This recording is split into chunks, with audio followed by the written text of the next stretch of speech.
চুরির অভিযোগে মাদ্রাসা ছাত্রকে গাছের সঙ্গে বেঁধে নির্যাতন, আটক ৬।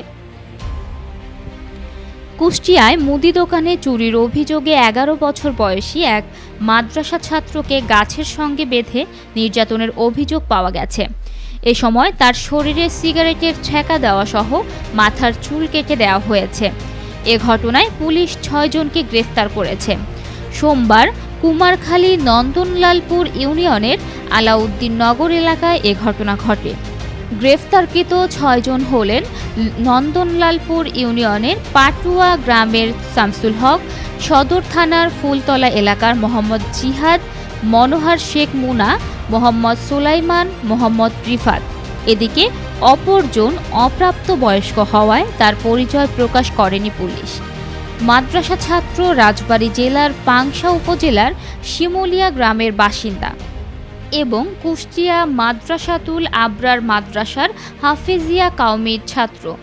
পুলিশ ও এলাকাবাসী জানায়, ওই মাদ্রাসা ছাত্র আগে কুমারখালীর নন্দনলালপুর ইউনিয়নের আলাউদ্দিন নগর এলাকার দারুল আহাদ আল ইসলামিয়া নুরানি হাফেজিয়া মাদ্রাসায় পড়াশোনা করত।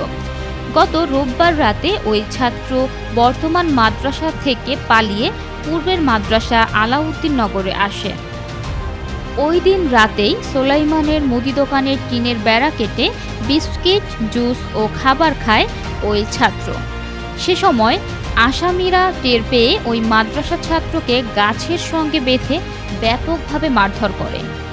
সিগারেটের আগুন দিয়ে শরীর পুড়িয়ে দেয় এবং মাথার চুল কেটে দেয়।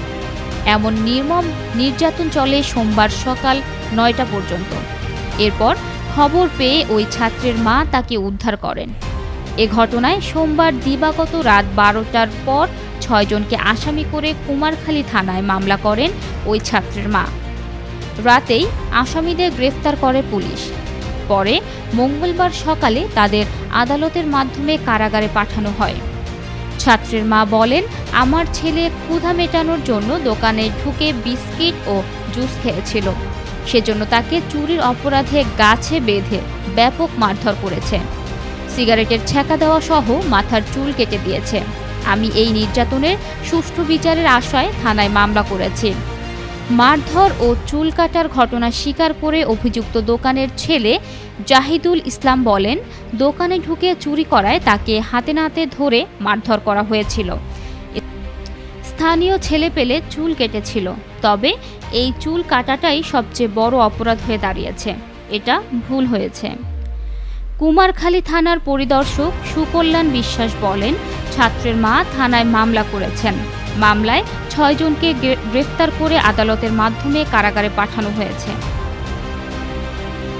এই ছিল এখনকার মতো। পরবর্তী সংবাদ দেখার আমন্ত্রণ জানিয়ে এখানেই শেষ করছি। ধন্যবাদ সবাইকে।